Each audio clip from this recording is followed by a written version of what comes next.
अस्सलाम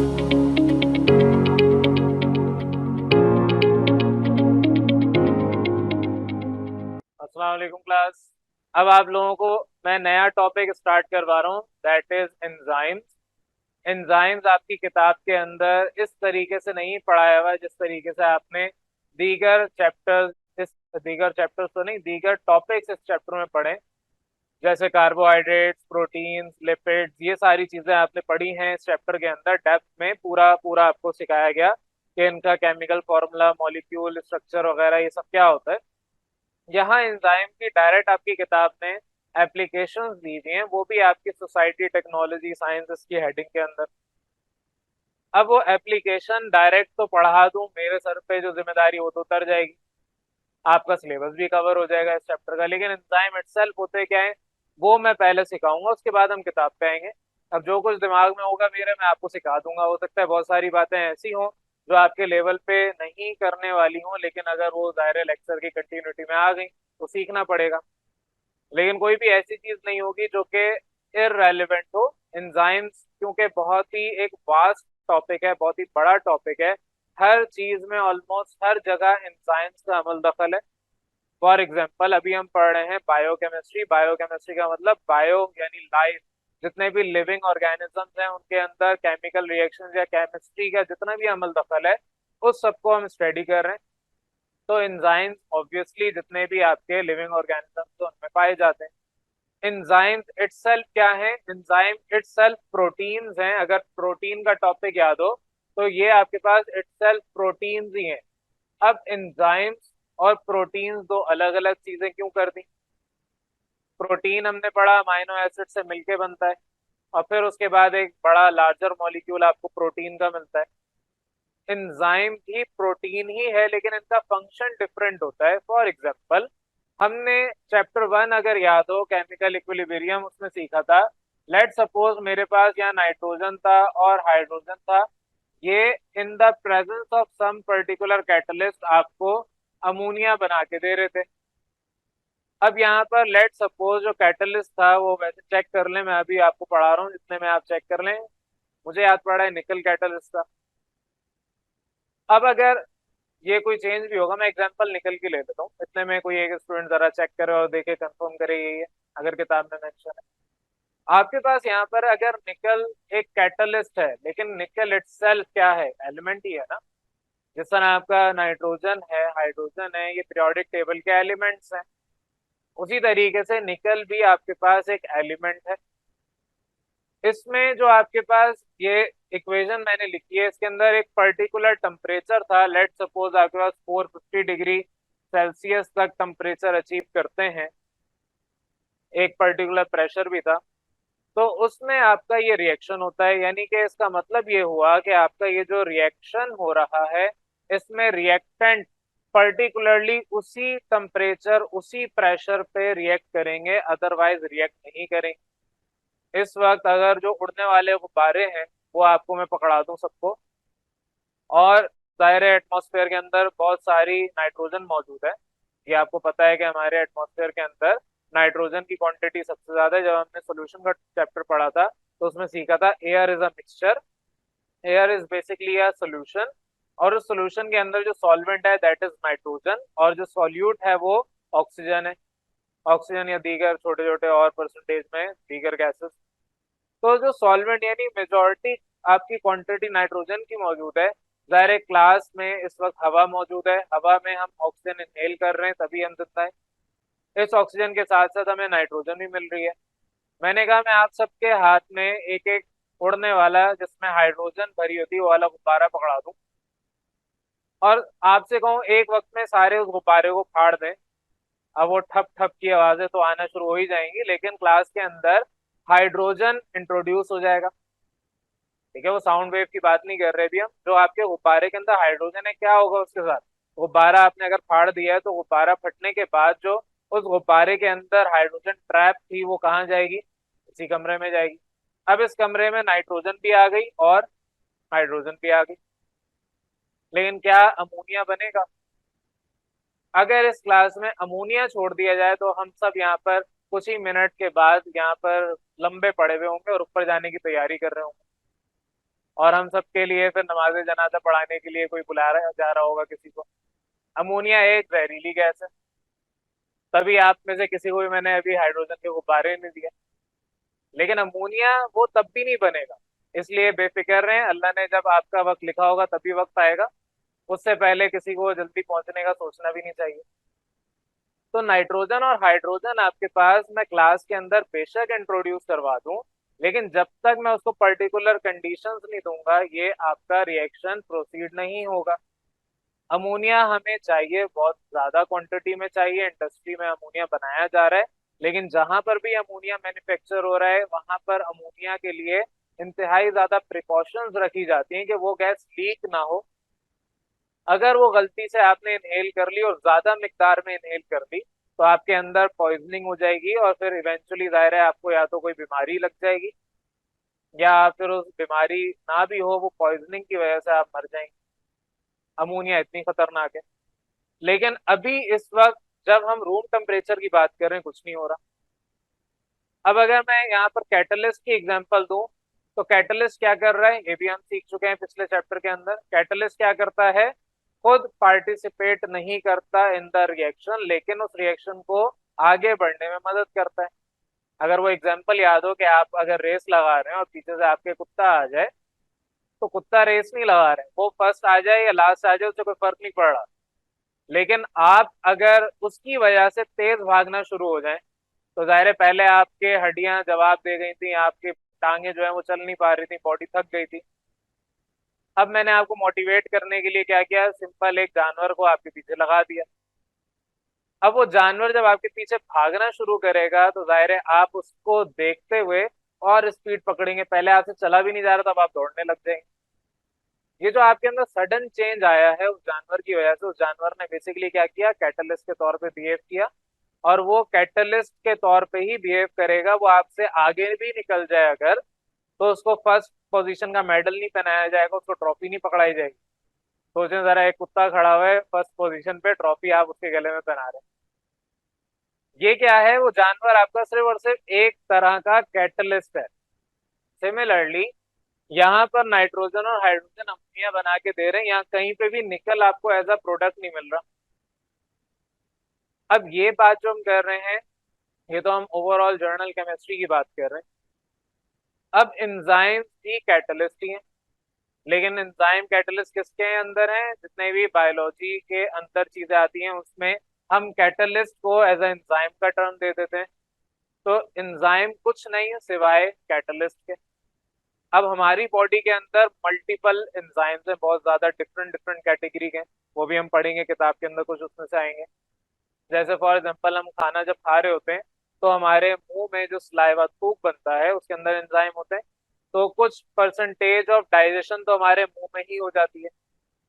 तो जो हम खाना चबा रहे हैं हम उसको क्या करते हैं, दांतों की मदद से उस बड़े मॉलिक्यूल को, बड़े पार्टिकल को छोटे छोटे पार्टिकल्स में तकसीम करते हैं। वो छोटे छोटे पार्टिकल में तकसीम जब होगा तो जाहिर है हमारे मुंह के अंदर भी इटसेल्फ सलाइवा मौजूद है। वो सलाइवा के अंदर एंजाइम मल्टीपल जगहों पर जाके उसको डिकम्पोज डाइजेस्ट करते हैं। और फिर जब फाइनली वो एंजाइम हमारे स्टमक में जाता है, जाहिर है हम नवाला चबाने के बाद अपने पेट में डालते हैं, वापस प्लेट में तो नहीं डालते, अपने पेट में डालेंगे। तो पेट में जाने के बाद अब एक और एंजाइम उस पर एक्ट करेगा, क्योंकि पेट में आपका होता है एसिडिक मीडियम, जाहिर है एसिड है। और जो हमारे मुंह में एंजाइम है वो एसिडिक मीडियम नहीं है उसमें। तो जो हमारे मुंह के अंदर एंजाइम होता है वो जब पेट में जाता है, अब वो एंजाइम डीएक्टिवेट हो जाता है। ये क्यों बता रहा हूँ, स्पेसिफिक कंडीशन, कुछ पर्टिकुलर कंडीशंस, कुछ पर्टिकुलर पीएच, हमारे मुंह में पीएच एसिडिक नहीं होगी, बेसिक नेचर की होगी। लेकिन हमारे पेट के अंदर क्योंकि एसिड मौजूद है तो उधर पीएच भी एसिडिक नेचर की होगी, एसिडिक मीडियम में होगी। तो जैसे ही हमारे पेट में वो खाना, वो एंजाइम्स जाते हैं, तो जो मुंह के एंजाइम्स से अब वो काम नहीं करेंगे, होंगे मौजूद वहां पे लेकिन डीएक्टिवेट हो जाएंगे।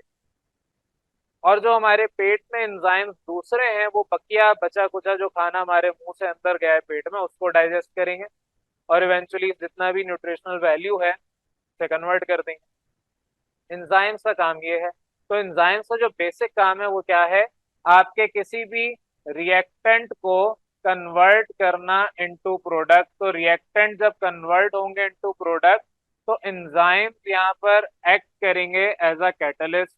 तो एंजाइम्स यहाँ पर आपने इसी तरीके से एरो के नीचे जिस तरह हम कैटलिस्ट लिखते हैं ऊपर मैंने निकल लिखा है, उसी तरीके से यहाँ पर भी आपका एंजाइम होगा। अब यहाँ रिएक्टेंट का वर्ड हम यूज नहीं करते। जब भी हम बायोलॉजिकल टर्म्स इस्तेमाल करेंगे तो हम रिएक्टेंट की जगह एक वर्ड यूज करते हैं जिसे हम कहते हैं सबस्ट्रेट। तो सबस्ट्रेट आपका कुछ नहीं सिवाय रिएक्टेंट के। रिएक्टेंट को दूसरा हम बायोलॉजी के अंदर कहते हैं सबस्ट्रेट। तो सबस्ट्रेट जब भी आपका रिएक्ट करेगा एंजाइम के साथ तो वो प्रोडक्ट बना के देगा। अब एंजाइम का जो मॉलिक्यूल है वो बहुत डिफरेंट डिफरेंट होता है। यहाँ पर मैं आपको मॉलिक्यूलर स्ट्रक्चर जिस तरह पिछले टॉपिक में वाइटामिन में नहीं सिखाया उसी तरह यहाँ पे भी नहीं सिखा रहा, बहुत कॉम्प्लेक्स होता है। लेकिन मैं इसका एक बेसिक जर्नल आइडिया दे रहा हूँ। लेट सपोज मेरे पास जो सबस्ट्रेट है उसकी एक पर्टिकुलर शेप है, एक ट्रायंगुलर शेप बना लेते हैं। अब इस ट्रायंगुलर शेप को किसी ऐसे ऑब्जेक्ट के अंदर फिट होना है। फॉर एग्जांपल इस तरीके का एक ऑब्जेक्ट बना लेते हैं, थोड़ा सा ई की तरह ही लग रहा है ये एंजाइम। ये एंजाइम है और ये रिएक्टेंट यानी सबस्ट्रेट है। अब होगा क्या, आपका जब रिएक्शन होगा तो ऐसे ही ये सबस्ट्रेट प्रोडक्ट में कन्वर्ट नहीं होता। आपके पास ये जो बना है ये एंजाइम सबस्ट्रेट कॉम्प्लेक्स बना है। अब ये सबस्ट्रेट क्योंकि इधर सरफेस ऑफ एंजाइम पे आके रिएक्ट करेगा, या आप ये कह लें कि एंजाइम सबस्ट्रेट की सरफेस पे आके रिएक्ट करेगा, जो भी कहना चाहे। अब ये कन्वर्ट होगा एंजाइम और प्रोडक्ट। आपके पास एंजाइम की जो शेप थी वो कुछ इस तरह ही थी। एंजाइम की शेप चेंज नहीं होती। मैंने यहाँ पर थोड़ा छोटा बनाया थोड़ा बड़ा बना रहा हूँ, हालांकि शेप वही रहेगी। एंजाइम इटसेल्फ चेंज नहीं होते। जैसे यहाँ पर कैटलिस्ट अगर निकल यूज किया है तो वो इटसेल्फ कंज्यूम नहीं हो रहा, उसी तरीके से ये अगर एंजाइम की शेप है तो एंजाइम की शेप अभी भी वही रहेगी, कंज्यूम या चेंज नहीं होगी। लेकिन यहाँ पर जो सबस्ट्रेट था अब वो हो सकता है एक आपके पास इस तरह का ट्रायंगल, दो अलग अलग प्रोडक्ट बन जाए। ये थोड़ा छोटा हो गया है, होपफुली नजर आ रहा हो। अब ये प्रोडक्ट बन गए, ये पूरा मिला के प्रोडक्ट है और अभी भी ये एंजाइम है। अब ये कहलाएगा एंजाइम प्रोडक्ट। इसको भी आप एंजाइम प्रोडक्ट कॉम्प्लेक्स कह लें क्योंकि कॉम्प्लेक्स स्ट्रक्चर होता है। इसके बाद क्या होगा, आपका एंजाइम अलग हो जाएगा। ये आपका अगर एंजाइम था ये अलग हो गया, थोड़ा सा ये डिफरेंट बन गया। बहरहाल इसको आपने ड्रॉ खुद कर लेना है, मैं कॉन्सेप्ट समझा रहा हूँ। ये एंजाइम आपके पास अलग हो गया, जैसे पहले अलग था, अलग भी बना देता हूँ यहाँ पर। ये आपके पास एंजाइम है, इस तरीके से आपने एक पर्टिकुलर स्ट्रक्चर ड्रॉ किया। लाजमी नहीं इसी शेप का हो, मैं कहूँ कि एंजाइम आपके पास सर्कुलर शेप का है और इधर से आप यहाँ पर थोड़ा सा एक ट्राइंगुलर शेप छोड़ दें। मैं समझा रहा हूँ, वो इरेगुलर शेप होती है इसकी, तो रेगुलर पैटर्न नहीं। पॉइंट क्या है कि आपके पास ये एंजाइम था प्लस आपके पास सबस्ट्रेट आया इस तरीके से। अब ये आपस में मिल के एक कॉम्प्लेक्स बना के देंगे। मैंने थोड़ा सा घिसपिस कर दिया काम को, आपने सीधा करना है। पहले ये बना लें, उसके बाद एरो उसी डायरेक्शन में हॉरिजॉन्टली बना के ये बनाए। फिर अगर जगह नहीं है तो नीचे वाला जिस तरह एरो बनाया वैसे आप उसको लिख के नीचे वाला करें, एंजाइम और प्रोडक्ट उसका कॉम्प्लेक्स। बहरहाल इवेंचुअली आपको एंजाइम अपनी जगह वापस मिलेगा और जो आपको प्रोडक्ट चाहिए था वो अब आपके दो डिफरेंट इस तरीके से ये आपका प्रोडक्ट मिल गया। अब अगर मैं यहाँ पर इधर बात करूं तो सबस्ट्रेट प्लस एंजाइम ये आपके जब भी रिएक्ट करेंगे तो अब आपको एक एंजाइम तो वैसे ही मिल जाएगा, लेकिन अब जो सबस्ट्रेट था वो कन्वर्ट हो जाएगा इनटू प्रोडक्ट। तो सबस्ट्रेट कन्वर्ट हो गया प्रोडक्ट में और आपके एंजाइम्स यानी कि कैटलिस्ट वो एज इट इज वापस आ गए। अगेन डेफिनेशन ऑफ कैटलिस्ट क्या है कि कैटलिस्ट कभी भी रिएक्शन में हिस्सा नहीं लेता, it does not participate in any reaction, लेकिन ये उसका रेट ऑफ रिएक्शन अल्टर कर देता है। रेट ऑफ रिएक्शन ये सारी चीजें पहले चैप्टर में सीखी थी, तभी मैंने आज स्टार्टिंग में कहा कि आपको अब तक 4 चैप्टर पढ़ा चुका हूँ तो आपको चारों याद होने चाहिए। तो हमने बिल्कुल स्टार्टिंग में पहले चैप्टर के अंदर रेट ऑफ रिएक्शन जब सीख लिया तो रेट ऑफ रिएक्शन के अंदर ये पता होना चाहिए कि catalyst rate of reaction change करता है कैसे चेंज करता है उसके ऊपर भी बात करते हैं। ये मैं मिटा रहा हूँ जरा इक्वेशन, क्योंकि जगह आपकी कम है। हमने एक डायग्राम सीखी थी, होपफुली सबने यहाँ तक नोट कर लिया होगा, वरना कोई भी ऐसी चीज मैं नहीं पढ़ा रहा जो कहा आप खुद ना लिख सकते हो। हमने एक डायग्राम सीखी थी कि अगर कोई भी आपके पास रिएक्टेंट है उसको प्रोडक्ट में कन्वर्ट करना है, तो इस पोजीशन पे आपका रिएक्टेंट्स होते हैं। और लेट सपोज प्रोडक्ट आपके पास इस पोजीशन पे आएगा, ये पोजीशन आपकी प्रोडक्ट की है। तो रिएक्टेंट को आपने पहले अलग अलग ब्रेक करना है, जिसके लिए एक्टिवेशन एनर्जी देंगे। और जैसी एक्टिवेशन एनर्जी उनकी अचीव हो जाएगी तो वो फौरन कन्वर्ट हो जाएंगे इनटू प्रोडक्ट। ये आप लोगों ने पीछे जो फर्स्ट चैप्टर है उसके अंदर सीखा है, दोबारा समझा रहा हूँ। आपका लेट सपोज रिएक्टेंट था जिसमें आपने, कोई भी एक एग्जांपल लेते हैं, आप NaOH और इसको आप दे रहे हैं NaOH के साथ HCl। चलिए ये वाली इक्वेशन बना लेते हैं। ये रिएक्ट करके आपको देगा सॉल्ट और वाटर यानी NaCl प्लस H2O। तो आपके पास NaOH को ब्रेक पहले खुद होना पड़ेगा सोडियम और OH हाइड्रोक्सिल आयन में। तो पहले आपके पास जो रिएक्टेंट साइड है वो खुद ब्रेक होगी ताकि वो अपने एटम्स आपस में चेंज कर ले। लेट सपोज यहाँ पर सोडियम आयनिक फॉर्म में अलग होगा, क्लोरीन आयनिक फॉर्म में पहले अलग होगा। वो पहले अलग करने के लिए खुद इनको तोड़ना पड़ेगा। इनको तोड़ने के लिए क्या करना पड़ेगा, एनर्जी देनी पड़ेगी। जब एनर्जी देंगे तो एक पर्टिकुलर पॉइंट आएगा जहां पर एनर्जी इनको इतनी मिल जाएगी कि ये आपस में एक दूसरे से छुटकारा पा लें, कैटायन अलग हो जाए, एनायन अलग हो जाए। फिर उसके बाद क्योंकि ये इंतहाई अनस्टेबल होंगे, तो फौरन से ये उसके पास जाएगा जो बहुत जल्दी इसके साथ रिएक्शन कर ले, क्योंकि इनके पास हद से ज्यादा एनर्जी मौजूद है। फॉर एग्जाम्पल, अगर कभी आपके पास बहुत सारे पैसे इकट्ठे हो जाएं तो आप क्या करते हैं, या तो आप अभी छोटे हैं तो अपनी अम्मी अब्बू को दे देते होंगे अगर बहुत ज्यादा इकट्ठे हो जाएं, या आप अपने पेरेंट्स के अगर एग्जाम्पल हैं तो वो फौरन से बैंक में जाके जमा करवा देते हैं। ऐसी जगह पर रखते हैं जो सिक्योर हो। सिक्योरिटी मेन चीज है, तो इनको भी सिक्योरिटी चाहिए। ये भी अनस्टेबल है, एनर्जी लेके ये सेपरेट तो हो गए लेकिन अभी अनस्टेबल हो गए। अब इनको स्टेबल होने के लिए उस एनर्जी को किसी ना किसी को देना पड़ेगा। तो ये सोडियम और क्लोरीन आपस में अपनी एनर्जी ट्रांसफर करेंगे, और हाइड्रोक्सिल आयन और हाइड्रोजन आपस में अपनी एनर्जी ये इस तरीके से शेयरिंग कर लेंगे। बहरहाल ये जो एनर्जी आप दे रहे हैं वो ज़ाहिर है इंक्रीज इन एनर्जी होगा।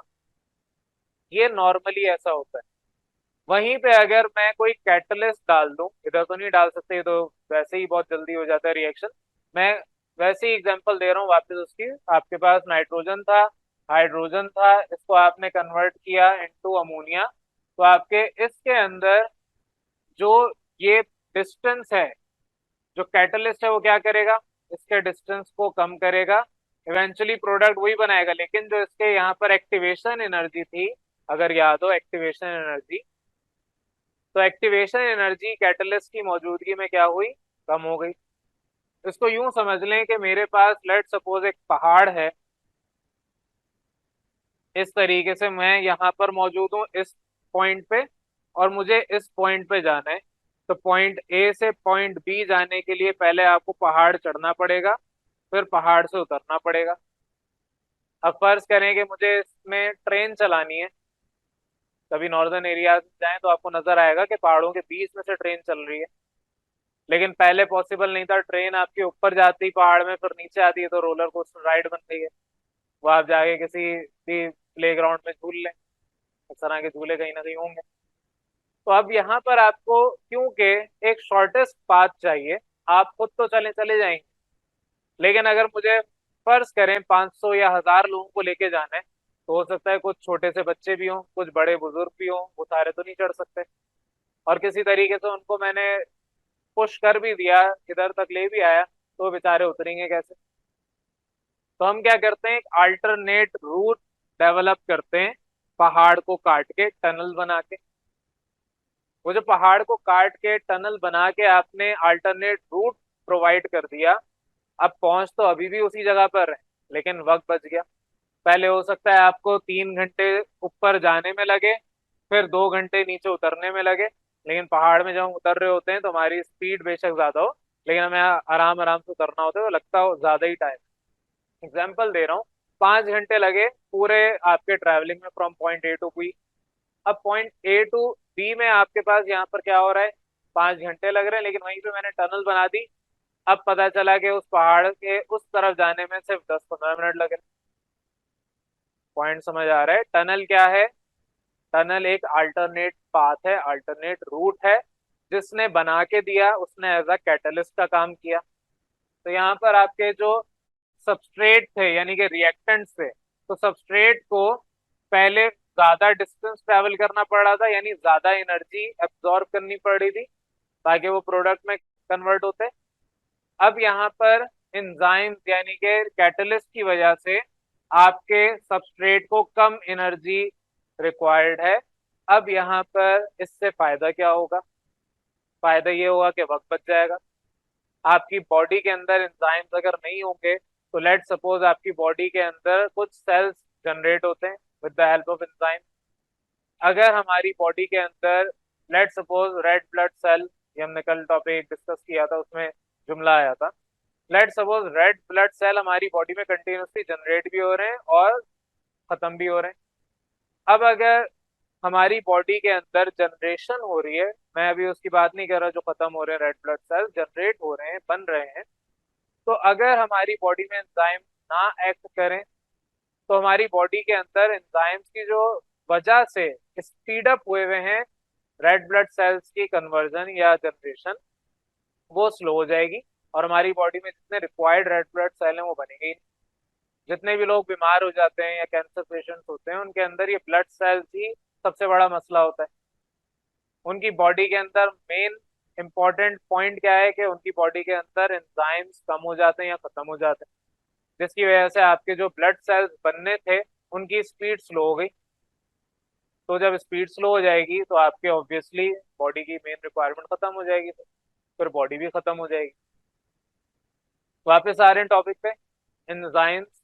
एंजाइम्स क्या है, थोड़ा समराइज कर रहा हूँ। एंजाइम्स हमारी बॉडी के लिए एक तरह से कैटलिस्ट का काम करते हैं। हमारी बॉडी में जितने भी रिएक्शंस हो रहे हैं उसको कन्वर्ट करना इनटू प्रोडक्ट। फॉर एग्जांपल आपने खाना खाया है, अब खाना जो खाया है आपने, लेट सपोज चावल खा लिए, रोटी सालन खा लिया, कुछ भी ऐसी चीज खा ली, अब उसे कन्वर्ट करना इनटू कार्बोहाइड्रेट, यानी कि वो खाना है, वो रोटी है, वो व्हीट है या राइस है, उस राइस को कन्वर्ट करना इनटू कार्बोहाइड्रेट, ये काम कौन करेगा? एंजाइम करेगा। अब एंजाइम खुद उसमें पार्टिसिपेट नहीं ले रहा, लेकिन वो एक पाथ प्रोवाइड कर रहा है। फॉर एग्जांपल आपने किसी जगह जाना है, आप पॉइंट ए से पॉइंट बी तक जाते हैं, तो आप उसके लिए गाड़ी का इस्तेमाल करते हैं। अब गाड़ी ने आपके साथ नहीं जाना है, गाड़ी ने आपको लेके जाना है। अब गाड़ी ने आपको वहां पहुंचा दिया तो अब गाड़ी अपनी जगह पार्किंग पे खड़ी रहेगी। आप उसे लेके हर जगह जेब में रख के नहीं लेके जाएंगे। आपको किसी दावत में जाना है, किसी के घर में, आप सीढ़ियां नहीं चढ़ाएंगे गाड़ी को, चले आए ऊपर तक चलते हैं। उसका काम जहां तक था उसने वहां तक कर लिया। सिमिलरली एंजाइम का काम जहां तक है वो वहां तक करेगा, ये सिर्फ और सिर्फ एक्ट करेगा एज अ कैटलिस्ट। तो एंजाइम्स कुछ भी नहीं सिवाय कैटलिस्ट के। तो जो आपने इससे पहले कॉन्सेप्ट सीखे हुए कैटलिस्ट के, वही सारे कॉन्सेप्ट एंजाइम के भी हैं। फर्क क्या है? एंजाइम आपकी बॉडी के अंदर होता है, लिविंग थिंग्स के अंदर होता है, कैटलिस्ट नॉन लिविंग थिंग्स में भी होता है। अब एंजाइम्स के ऊपर फर्दर बात मेरा नहीं ख्याल और दीगर मुझे डेप्थ में जाने की जरूरत है। कुछ हमारी बॉडी में होते हैं एंजाइम, तो आपकी किताब ने अगर जिक्र किया तो वो साथ में आ जाएंगे, अगर नहीं किया तो मैं भी आपको अभी नहीं पढ़ाऊंगा। मेरा जो जितना एंजाइम्स का टॉपिक सिखाने का था वो मैंने यहाँ पर आपको सिखा दिया। हो सकता है बहुत सारी बातें इसमें ऐसी हों जो कि अभी मेरे जहन में नहीं आ रही, ड्यूरिंग लेक्चर आएगा तो समझा दूंगा, वरना इतना भी काफी है आपके लिए। अगेन रिपीट कर रहा हूँ, ये आपकी किताब में टॉपिक नहीं है, तो परेशान नहीं होना है कि आपको क्या क्या इसमें से याद करना है। जो किताब में बस उतना याद होना चाहिए। बहरहाल अब आपकी किताब में आ रहे हैं, किताब की तरफ आ जाएं। यहाँ पर जो कुछ भी लिखा हुआ है वो आप लोगों ने नोट साथ साथ करना था। अब आ रहा हूँ आपके किताब के ऊपर, जो सोसाइटी टेक्नोलॉजी साइंस की वाली हेडिंग के अंदर लिखा हुआ है सारा। अब इसके अंदर आपको बताया हुआ है कि एंजाइम्स के एप्लीकेशन यानी कि कमर्शियल यूजेस क्या हैं। तो एंजाइम्स के कमर्शियल यूजेस यानी कि एप्लीकेशन बहुत सारी हैं। फॉर एग्जांपल आपके पास ये फर्मेंटेशन के अंदर बताया हुआ है। पहले आपको मैं एक सिंपल जर्नलाइज कॉन्सेप्ट दे रहा हूँ, फिर उसके बाद हम किताब पे आ रहे हैं। फर्मेंटेशन में एंजाइम यूज होता है। फर्मेंटेशन का मतलब क्या है? किसी चीज को फर्मेंट करना। फॉर एग्जांपल हमारे पास जो पिज्जा की डो बनती है, उसके अंदर यीस्ट डलता है। यीस्ट क्या करता है, कार्बन डाइऑक्साइड जनरेट करता है। ये जो प्रोसेस है ऑफ जनरेशन कार्बन डाइऑक्साइड, ये बबलिंग का जो प्रोसेस है, इस प्रोसेस को हम कहते हैं फर्मेंटेशन। जो अंगूर वगैरह खराब हो जाते हैं उससे आप और भी दीगर चीजें बनाते हैं। बाद में बहुत सारे लोग इससे हराम काम भी कर रहे होते हैं, शराब वगैरह बना रहे होते हैं। मैं उसकी तरफ नहीं जा रहा, लेकिन उसके अलावा और भी बहुत सारी चीजें बन सकती हैं। ये सारी चीजें पॉसिबल ही फर्मेंटेशन के थ्रू है। बहरहाल फर्मेंटेशन के लिए इस्तेमाल किया जाता है। हमारे जो कपड़े हैं उसके अंदर अगर कोई ऑयल या कोई भी खाने पीने की चीज लग जाए, तो उसको धोते वक्त ज़ाहिर है आप डिटर्जेंट का इस्तेमाल करते हैं। डिटर्जेंट के अंदर भी एंजाइम्स होते हैं। इसी के अलावा आपको साथ साथ बताया हुआ है कि जूसेस की प्योरिफिकेशन के लिए इस्तेमाल करते हैं। बेकिंग अभी मैंने बता दिया, पिज्जा की डो बनानी है, ब्रेड बनानी है, उसमें इस्तेमाल करते हैं। ये आपके पास स्वीटनर के तौर पे भी यूज होता है। ये आपके पास स्वीटनर यानी कि अगर फॉर एग्जांपल किसी चीज में दूध है आपके, तो उस दूध को ये कन्वर्ट कर देगा इनटू डिफरेंट सब्सटेंसेस जो ज्यादा मीठे होंगे, दूध में जो लैक्टोज होता है उससे। ये सारी चीजें भी पढ़ेंगे आगे। और साथ ही साथ आपके ये डेयरी सेक्टर जितना भी है वहां पे इस्तेमाल होता है। आपके चीज बनती है, और भी मक्खन बनाना है या और भी दीगर चीजें, दही बनाना है। दही आप कैसे बनाते हैं, दूध से बनाते हैं। आप उसके अंदर एंजाइम्स डालते हैं, वो ओवरनाइट रखते हैं। उसके बाद वो जो मिल्क है, दूध है, वो आपका सॉलिडिफाई होके दही बन जाता है। यहाँ पर ये सारे कमर्शियल यूज आपकी किताब में दिए हुए हैं, तो कमर्शियल बेसिस पे आप अपने एंजाइम यूज करते हैं। पहला आपके पास यहाँ पर बता रहा हूँ कि एंजाइम आपके इंडस्ट्री में फर्मेंटेशन के लिए इस्तेमाल होते हैं। फर्मेंटेशन में आपको बताया हुआ है यीस्ट एंजाइम एक है। यीस्ट एंजाइम इस्तेमाल किया जाता है ताकि आपकी फर्मेंटेशन हो जाए ऑफ मोलासेस, और जो स्टार्च है ताकि आपको अल्कोहल बना के दे सकें, इथेनॉल। अब इथेनॉल लोग कंज्यूम करते हैं, वो मना है, लेकिन इथेनॉल हम इस्तेमाल करते हैं लैब्स के अंदर। बहुत सारी चीजें बनाने के लिए यूज किया जाता है। इथेनॉल क्या है, इथाइल अल्कोहल। इथाइल अल्कोहल से आज मैं अपने हाथ साफ करके आया हूँ, लैब के अंदर काम कर रहा था। तो इथाइल अल्कोहल वहां पर हम इस्तेमाल करते हैं अपरेटस को क्लीन करने के लिए। अब इसका मतलब ये थोड़ी है कि हम उसको पीने बैठ जाएंगे। ठीक है, पीना मना है, कंज्यूम करना हराम है। अब हाथ धोने का मतलब ये भी नहीं है कि फतवे जारी करना है, स्किन एब्जॉर्ब करती है, ग्लव्स पहन के धो रहे थे, क्योंकि आप डायरेक्ट अल्कोहल हाथ में नहीं लगाते। इट्स सेल्फ आपकी स्किन के लिए हार्मफुल है। ऑल्दो इस्तेमाल कर सकते हैं, लेकिन कोशिश करनी है प्रिकॉशंस रखें। कभी भी आप अगर किसी को देखें जो सर्जरी कर रहे होते हैं, जितने भी डॉक्टर सर्जरी कर रहे होंगे, वो ये मिथेनॉल या इथेनॉल इस्तेमाल करेंगे। वापस आ जाए टॉपिक पे, आपका कैमरा बंद होता रहता है। बहरहाल पॉइंट यही समझा रहा था कि आपके जितने भी डॉक्टर्स हैं जो सर्जरी करते हैं, वो सर्जरी परफॉर्म करने से पहले बॉडी को क्लीन किया जाता है अल्कोहल से। तो अब अगर अल्कोहल से क्लीन नहीं करेंगे तो जाहिर है आपके जो बैक्टीरियाज हैं, जैसे ही आपको काटा जाएगा, आपके कटिंग होगी, आपके जो भी स्टिचेस लगने जहाँ पर, तो उस जगह पर क्योंकि खून मौजूद होता है और दीगर चीजें, बैक्टीरिया फौरन से अमल कर लेते हैं अपना जो भी करना है। तो इस चीज से बचने के लिए हम उसको क्लीन करते हैं। बहरहाल फर्मेंटेशन के लिए यूज किया जाता है ताकि आप इथेनॉल बना सकें। इसी के साथ साथ आपको कुछ एंजाइम्स बताए मैं, जैसे कि आपके पास डायस्टेज है, इन्वर्टेज है, जाइमास है। जाइमास आपकी यीस्ट के अंदर भी होता है। ये सारे एंजाइम्स हैं जो कि इस्तेमाल करते हैं फॉर फर्मेंटेशन।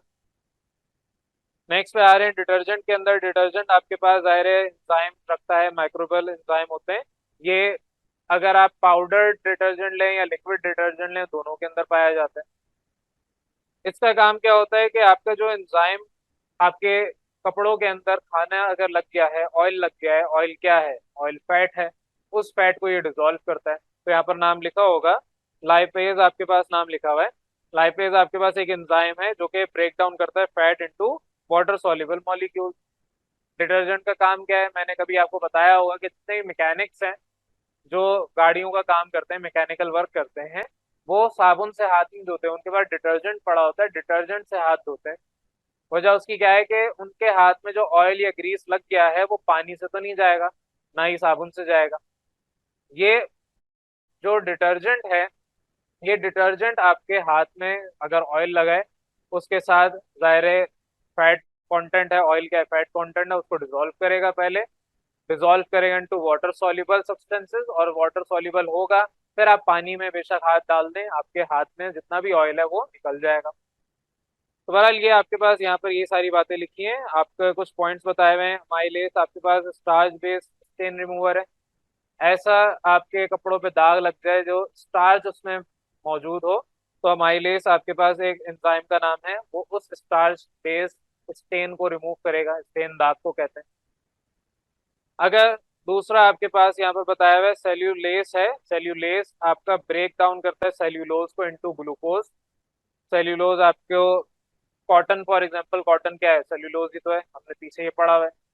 तो कॉटन आपके फॉर्म ऑफ सेल्यूलोज है, इसको ये ब्रेक डाउन करेगा इनटू ग्लूकोज, और ग्लूकोज इटसेल्फ वाटर सॉल्युबल होता है। लेकिन कॉटन को, ज़ाहिर है कॉटन के कपड़े होते हैं, आप पानी जब उसमें डालते हैं, ज़ाहिर है धोने के लिए आपको कपड़ों को पानी में डालना है। जब आप पानी में कपड़े डालते हैं, ऐसा तो नहीं है कॉटन के कपड़े सारे डिसॉल्व हो गए। लेकिन अगर आपने गलती से सेल्यूलेज डाल दिया, सेल्यूलेज आप जब एंजाइम डाल देंगे पानी के अंदर, तो वो कपड़े सारे आपके टूट टूट के पानी में डिसॉल्व हो जाएंगे। तो ये आपके पास सेकंड पॉइंट है।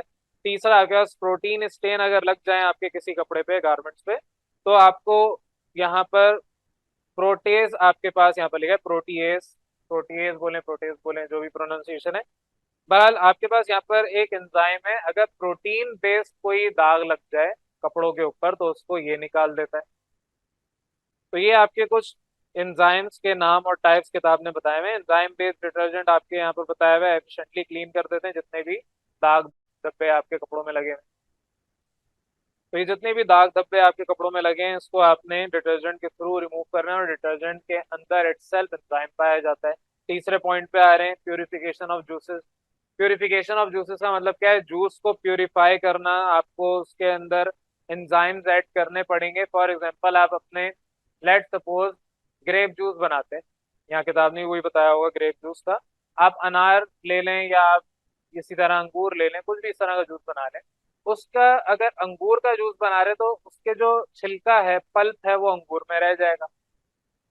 आप क्या करेंगे, एंजाइम ऐड करेंगे ताकि वो छिलका भी डिसॉल्व हो जाए और आपको ज्यादा क्वांटिटी ऑफ जूस मिल जाए। बेशक थोड़ी ही सही, लेकिन थोड़ी सी ज्यादा मिल जाए। तो यहाँ पर आपको ये बताया हुआ है, जो फ्रूट जूसेस होते हैं इसको प्यूरिफाई करते हैं एंजाइम की मदद से, और इनको यूज करते हैं आप उन फ्रूट्स के साथ जिनको आप क्रश करते हैं। कभी आपने कीनू का शरबत निकाला हो, जूस निकाला हो, तो कीनू के जो पल्प हैं वो भी साथ आते हैं। उन पल्प को अगर पूरा डिसॉल्व करना है तो आप एंजाइम डालेंगे, तो आपके वो पल्प ही कन्वर्ट हो जाएंगे इनटू जूस। तो इससे प्रोडक्शन बढ़ जाती है, ज़ाहिर क्वांटिटी बढ़ गई। यहाँ ग्रेप्स के बारे में बताया हुआ है, अगर जो ग्रेप्स के पार्टिकल हैं, वो छिलके वगैरह जो पल्प है, वो सारी चीजें अगर हम उसको निकाल दें, सस्पेंडेड पार्टिकल का मतलब जो उस पर तैर रहे हैं जूस पे, तो इन सबको अगर हम निकाल दें with the help of enzyme, तो आपकी यील्ड बढ़ जाएगी। और यील्ड बढ़ने का मतलब क्या है, आपके पास पहले, फर्ज करते हैं एक गिलास बन रहा था, अब एक गिलास और दो घूंट और बन जाएंगे। तो इस तरीके से आपकी यील्ड बढ़ जाएगी, आपके पास क्वांटिटी बढ़ जाएगी। साथ ही साथ मजीद यहाँ पे बताया हुआ है, इसको हम इसलिए भी इस्तेमाल करते हैं to enhance the colour of the fruit skin. आपके ऐसे फल जो कि चमकदार नजर आते होंगे, दुकान वाले के पास जाएं और आप देखेंगे, पता चलेगा बहुत ही शाइनी सा फ्रूट रखा हुआ है उसमें, देखते ही आपको वो अट्रैक्ट करेगा। आप देखेंगे कि आम सामने पड़ा हुआ है, वो आम देखते ही अच्छा लगेगा। क्यों? क्योंकि वो बहुत शाइन कर रहा है। सेब रखा हुआ है, सेब पे तो खैर वैक्सिंग कर देते हैं, लेकिन और भी दीगर फ्रूट्स हैं जो बहुत शाइन कर रहे होते हैं। वजह उसकी क्या है कि उसकी स्किन के ऊपर हम एंजाइम ऐड कर देते हैं, तो वो शाइनी हो जाता है। तो ये सारी चीजें आपके प्यूरिफिकेशन ऑफ जूसेस के टॉपिक में आपको बताई हुई किताब में। नेक्स्ट आपका यहाँ पर है बेकिंग। बेकिंग में पहले भी बता चुका हूँ, जितने भी बेकरी आइटम्स हैं उसमें आप यीस्ट ज्यादातर इस्तेमाल करते हैं। क्यों? ताकि वो फूल जाए। ब्रेड बनानी है तो ब्रेड बनाने के लिए क्या करेंगे, आप उसके अंदर यीस्ट डालते हैं। वो ब्रेड एक तो आपकी मुलायम हो जाती है, फ्लफी हो जाती है, और साथ ही साथ उसमें क्योंकि कार्बन डाइऑक्साइड जनरेट होती है, उसकी वजह से वो थोड़ा सा टेक्सचर अच्छा सा बन जाता है। तो यहाँ पर ये बताया हुआ है कि आपके पास अमाइलेज, अगेन ये एंजाइम इस्तेमाल किया जाता है ब्रेड बनाने के लिए। और ये इसलिए भी इस्तेमाल करते हैं ताकि आपके पास जो अमाउंट है स्टार्च का वो बढ़ जाए।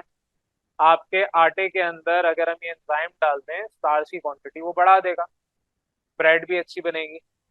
मजीद आगे बताया हुआ है कि आपके पास जो शुगरी ग्लूकोज सिरप होते हैं, उसमें ये कन्वर्ट कर देता है स्टार्च को।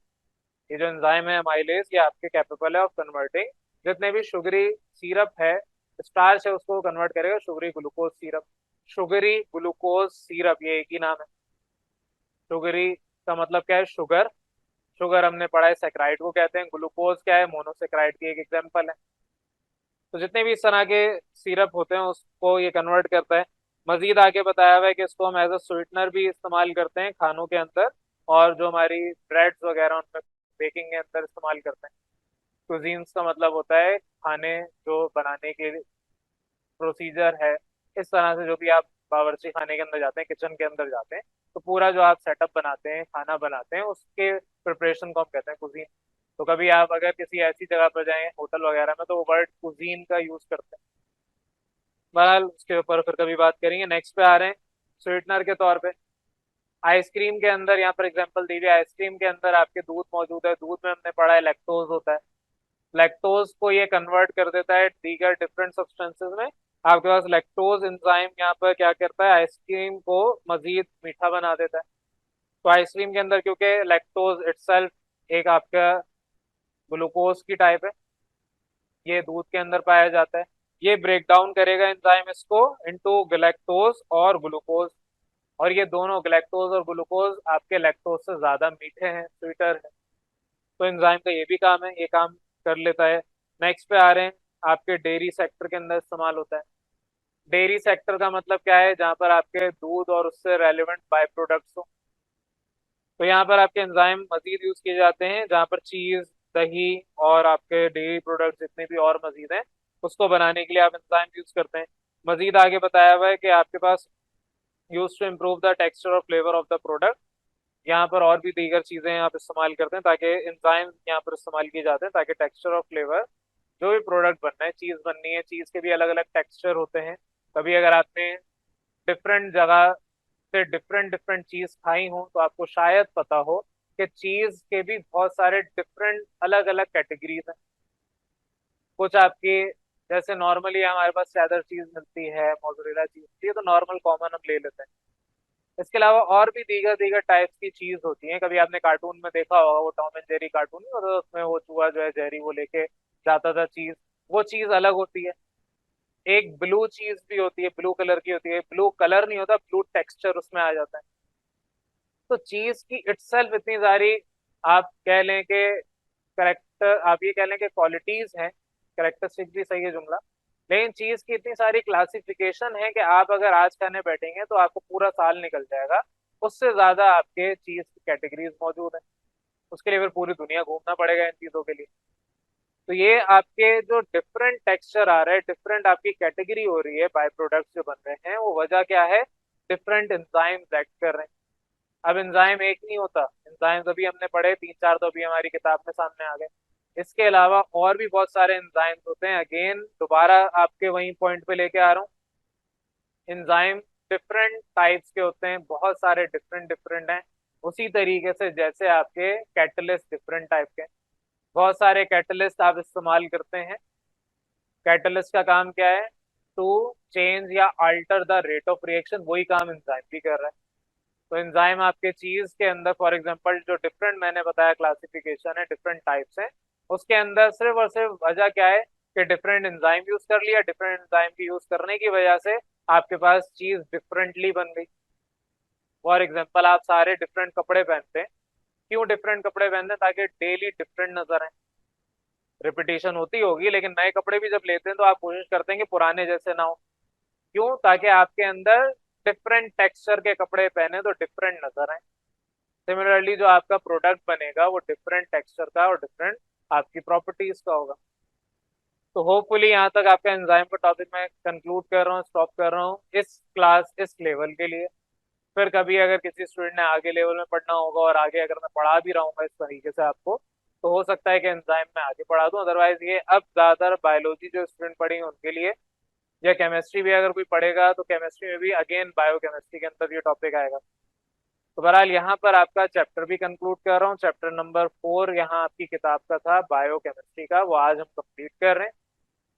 कंप्लीट करने के बाद आप लोगों को पता है कि आपके जितने भी एमसीक्यूज हैं, वो जब आपकी किताब एंड हो जाएगी तब मैं पढ़ाऊंगा। किताब के आखिर में 8 चैप्टर, आपकी इस किताब के आठों के 8 एमसीक्यूज हम एक साथ वन गो में जितने हो सके उतने कवर करेंगे। लेकिन जो बकिया सेक्शन बी, सेक्शन सी, और अगर किसी चैप्टर में सेक्शन डी भी मौजूद है, तो section B, section C, section D, ये सारे आपकी जिम्मेदारी के, मैंने सारे के सारे टॉपिक आपको साथ साथ पढ़ा दिए। अब अगर आपको कोई कंफ्यूजन है तो आप उसको ज़ाहिर है या तो आज पूछेंगे या किसी और क्लास में पूछेंगे। बहरहाल यहाँ का जो असूल है, यहाँ क्लास का जो हमने सिस्टम बनाया हुआ है, चैप्टर आज खत्म हुआ है। एग्जैक्टली आफ्टर 7 डेज, आपका 7th डे यानी आफ्टर अ वीक, मुझे आपका असाइनमेंट चाहिए जिसमें आपने नंबर 1 एमसीक्यूज खुद तो करने की कोशिश करनी है, मैं तो बाद में पढ़ाऊंगा, खुद तो करने MCQs. Number 2 section B, number 3 section C. इधर न्यूमेरिकल्स क्योंकि हमने नहीं पढ़े तो सेक्शन डी नहीं है, लेकिन जिसमें होता है सेक्शन डी तो उसको सेक्शन डी भी करते हैं।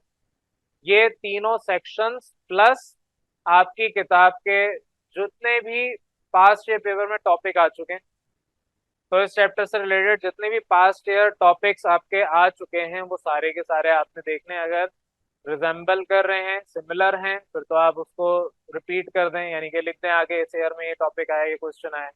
अदरवाइज वो भी आपको अपने असाइनमेंट में इंक्लूड करना है क्योंकि पास्ट ईयर पेपर आपके पास मौजूद है। बहरहाल यहाँ पर आपका पूरा चैप्टर नंबर 4 आज मैं एंड कर रहा हूँ।